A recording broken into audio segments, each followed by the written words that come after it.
Bu, Pak, kita ini makhluk pintar, gak ada yang bodoh. Jangan percaya kalau ada yang mengatakan anak bapak, anak ibu bodoh. Jangan percaya. Sudah dilakukan penelitian di Amerika, di Universitas California. Hasilnya apa? Semua manusia pintar. 90% cerdas, 90%, 5% jenius. Ini kalau ada yang merasa jenius, jangan bangga dulu, cuma 5%. 5% lagi telat. Telat itu bukan bodoh, tapi karena pengaruh bagian-bagian tertentu di lingkungannya belum teroptimalkan dua potensi ini. Bahkan dia bisa memilih pengen cerdas atau pengen jenius. Einstein dulu disebut oleh guru sekolahnya dengan kalimat yang sangat kasar. Gak berani saya ungkapkan di masjid karena rumah Allah, kasar sekali. Keluar dia dari sekolahnya, menemukan kitabnya Avicenna, dibaca oleh beliau. Yang dibaca kitab Al-Basair tentang kecepatan cahaya, bagaimana malaikat turun dari langit ke bumi bolak-balik dengan kecepatan cahaya, diciptakan dari cahaya, turun sekian, dihitung oleh Ibnu Sina, ditemukan oleh Einstein, dipelajari. Beliau memilih pindah dari yang disebut telat, pindah kepada ini yang jenius. Di barangkali anak bapak, anak ibu yang disebut telat macam-macam, mungkin Allah menitipkan sesuatu yang lebih hebat dibanding yang lainnya. Jangan percaya, nggak ada murid yang bodoh, yang ada guru yang kurang kreatif mengajar. Ingat, pintar itu adalah anugerah, bodoh itu pilihan. Maka itu kewajiban kita harus memaksimalkan pengetahuan ini. Kita ini makhluk cerdas, Pak. Di kewajiban kita itu menjaga kecerdasan sampai pulang. Ayo kepintaran kita tampilkan. Antum mau jadi apa aja yang baik-baik bisa. Ahli matematika bisa. Jangan percaya antum disebut telat, bisa. Fisika bisa, keluarkan, pelajari, pahami. Kimia bisa. Yang lainnya bisa. Dan yang paling hebat adalah kalau ingin dipercepat itu semua, ini yang rumusnya saya berikan pada hari ini. Bagaimana cepat memahami sesuatu, bagaimana cepat mengingat sesuatu, itu yang ditampilkan oleh Quran. Kalau Anda ingin mengeksplor potensi pengetahuan sampai jadi luar biasa, maka Allah mengajarkan cara-cara itu yang akan dibahas. Cuman masalahnya, waktu kita itu tinggal 5 menit lagi. Itu masalahnya. Padahal saya ingin kasih contoh nih. Ini teorinya, ini contohnya, ini praktiknya. Hasilnya jadi begini. Ibnu Sina, Al-Kindi, Al-Farabi, Al-Ghazali, Al-Battani, ya, Ibnu Battuta dan sebagainya, saya turunkan. 5 menit cukup insya Allah? Cukup, baik. Baik, ini saya nggak bahas dulu ya, karena waktunya terbatas ya. Nanti saya bahas di malam Jumat insya Allah, Al-Quran Sunnah Solution. Saya simpan di sini. Baik, silahkan Mas. Jazakallah khair. Semoga Allah muliakan antum. Baik. Satu, baik. Satu, cara cepatnya. Cara cepat ini Bapak Ibu bisa praktekkan kepada anak-anaknya nanti ya.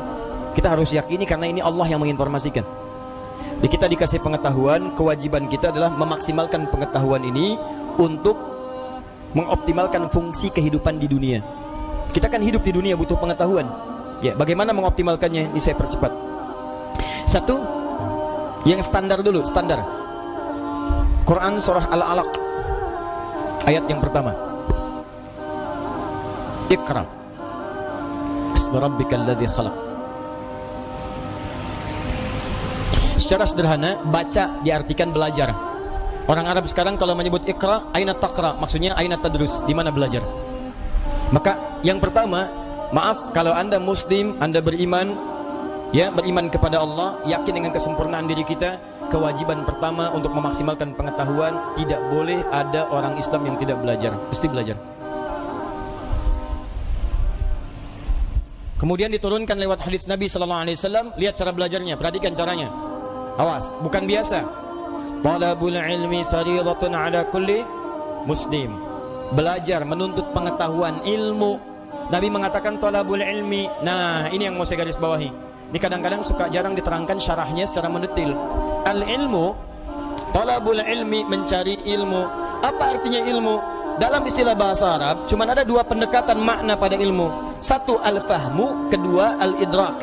Al-ilmu huwa al-fahmu wal-idrak. Ini yang standar nih. Ilmu itu artinya paham, fahmu, paham. Yang kedua idrak, dijangkau dan dikuasai. Jadi kalau bapak, ibu, atau anaknya misalnya disekolahkan dimanapun, jangan cukupkan hanya hadir di sekolah saja. Jangan cukupkan ditempatkan dia duduk di dalam kelas, jangan. Itu bukan sifat muslim. Sifat muslim itu ketika belajar, cek kembali, paham nggak yang dipelajari, dikuasai nggak pengetahuannya. Jangan biarkan Anda datang cuma ke kampus, ke sekolah untuk duduk, apalagi duduk paling belakang, nggak mau nanya, terus pulang. Lihat, pelajari, pahami. Kenapa rumusnya begini? Kenapa fisika begini? Kenapa hukum gaya F1 sama dengan F2? Kenapa gaya ada tekanan F sama dengan berbanding lurus dengan P? Apa hukum Pascalnya? Kenapa bisa begini? Modifikasi lagi, keluarkan rumus cepatnya. Itu sifat muslim. Hadirkan dalam kehidupan. Ya, jadi apa yang Anda ingin pelajari, jangan cukupkan sampai dengan tahu, kita mesti paham. Apalagi yang dipelajari adalah ilmu-ilmu agama, maka berubah kalimatnya langsung dari fahmu jadi fiqhun, fikih. Fiqhun. Kalau Anda ingin berusaha sampai paham, maka diawali dengan tak di depannya, tak tambah tak. Kalau semangat Anda berlipat, ingin benar-benar paham, berlipat semangatnya, tambahkan tasydid sebelum huruf akhirnya. Pakai taf, tasydidkan. Maka dari fikih jadi tafaqqaha, ya tafaqquhu, tafaqquh. Muncul Quran surah ke-9 At-Taubah, ayat ke-122, paling kiri sebelah bawah di mushaf. Tafaqquh. Falaula nafara min kulli firqatin minhum ta'ifatun liyatafaqahu fid din. Wa ma kana al-mu'minuna liyanfiru kaffah. Tidak semestinya semua orang beriman berjuang ke medan perang semua. Falaula nafara min kulli firqatin minhum ta'ifah. Mesti ada sekelompok orang yang berkonsentrasi di antara mereka, orang-orang beriman. Apa konsentrasinya? Liyatafaqahu fid din, untuk mendalami ad-din. Langsung menggunakan tafaqquh. Yang didalami apa? Ad-din. Apa itu ad-din? Islam. Tahu dari mana? Quran surah ketiga ayat ke-19. Inna ad-dina 'indallahil Islam. Apa itu Islam? Islam turunan-turunan dari amalan. Pokoknya ada 5. Di hadis Muslim, nomor hadis yang ke-8, riwayat Umar bin Khattab radhiyallahu taala anhu. Dari mulai syahadat, dari mulai salat, dari mulai zakat, dari mulai puasa sampai dengan haji. Kalau Anda ingin belajar salat, jangan cukupkan tahu cara takbir. Takbirnya begini ya, ucapkan Allahu Akbar sampai dengan salam. Pertanyaannya, Anda paham nggak yang dibaca? Jangan-jangan selama ini Anda sholat, Anda nggak ngerti yang dibaca. Ruku, Anda nggak ngerti yang dibaca. Sujud, Ibu tidak paham yang dibacakan. Duduk di antara dua sujud berdoa, tapi nggak ngerti doanya. Bagaimana bisa khusyuk dalam sholat? Bagaimana doa Anda bisa dikabulkan kalau Anda nggak ngerti yang dilakukan? Anda kerja urusan dunia saja, Anda sampai sekolah supaya paham, Pak. Ikut training, stadium general, macam-macam supaya paham pekerjaan. Begitu Anda kerja, terima gaji 10 juta, meninggal. Ini urusan akhirat abadi kita. Dibawa sampai ke akhirat, kita yakini itu. Masa urusan akhirat kita biasa-biasa aja? Tuh lihat Abu Bakar, sahabat Nabi, kurang apa lagi? Sahabat Nabi, dari awal, mertua Nabi, hidupnya dengan Nabi, hijrahnya mendampingi Nabi, wafatnya dikubur di samping Nabi. Saking pahamnya dengan sholat, takbir, Allahu Akbar, gemetaran tangannya. Ditanya kenapa? Saya mengatakan Allahu Akbar, saya komitmen Allah yang paling besar, tapi saya takut ketika mengucapkan itu saya pernah merasa besar dalam kehidupan, sombong dari orang lain, merasa besar kepala dalam pasangan, merasa yang paling hebat dalam kehidupan, atau yang paling khusyuk dalam sholat. Saya takut, gemetaran Pak, saking pahamnya Allahu Akbar. Kita beda tipis tuh, ke puncak subuh-subuh gemetaran juga. Ya kita mau sampai kapan sholat gak paham?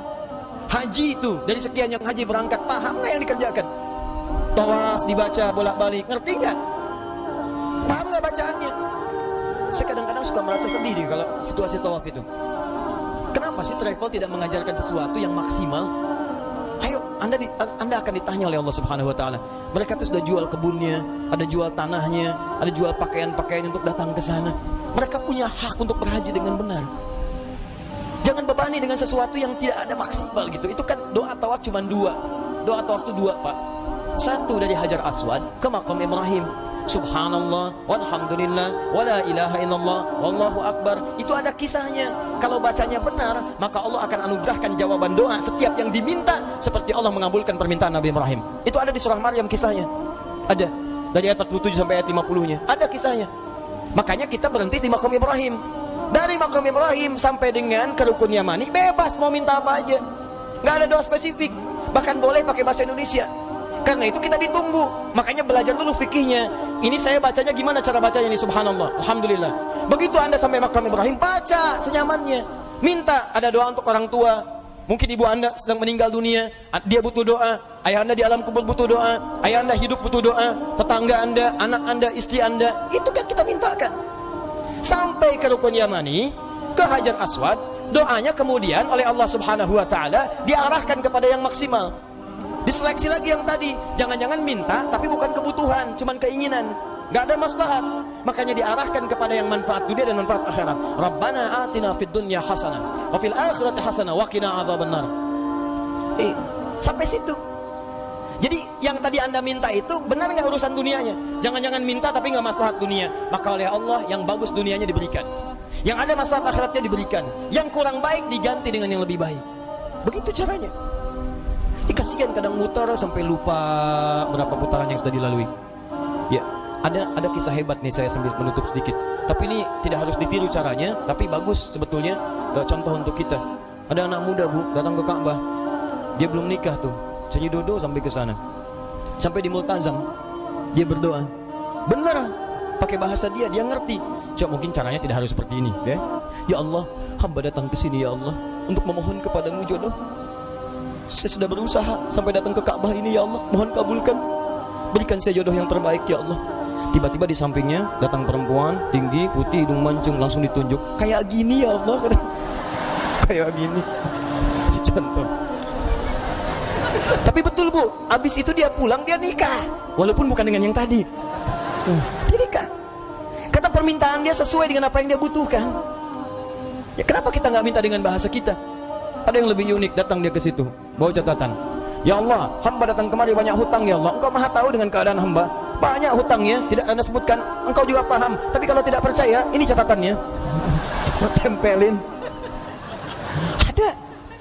Ya, yang mau saya katakan adalah teman-teman sekalian, ini al-ilmu wal fahmu wal idrak. Anak pulang dari sekolah, datang ke rumah, cek lagi. Nak, tadi belajar apa? Dulu ibu kami begitu, pulang, tadi belajar apa? Coba ajarkan lagi, seperti apa? Kenapa ketemu begini? Kenapa begitu? Maghrib, semua TV berhenti. Ayo datang semua mengaji. Mau lari kemanapun akan dikejar bu. Saya pernah sembunyi di bawah lemari, dikejar. Cari, mana katanya? Cari, suruh menghadap. Kalau belum mengaji, nggak bisa tenang. Ini kita kehilangan nilai-nilai itu. Jadi kita tuh mesti pintar pak. Dulu orang begitu. Di ngajinya tuh jelas. Begitu dibahas pengetahuan, dikuasai dengan baik. Silahkan cek ulama-ulama dulu. Penguasaannya itu total. Nah, tapi ada satu hal lagi. Jika anda kerjakan ini, maka anda akan mendapatkan percepatan pengetahuan dari Allah Subhanahu wa Ta'ala melampaui batas-batas pengetahuan biasa. Apakah kemudian tips yang diberikan oleh Al-Quran sebagai petunjuk itu, ini yang paling penting kita dapatkan. Tapi sayang, waktunya habis. Kita harus berjumpa dengan kesempatan yang berikutnya. Dibu pak, kita ini makhluk pintar, gak ada yang bodoh. Jangan percaya kalau ada yang mengatakan anak bapak, anak ibu bodoh. Jangan percaya. Sudah dilakukan penelitian di Amerika, di Universitas California. Hasilnya apa? Semua manusia pintar, 90% cerdas.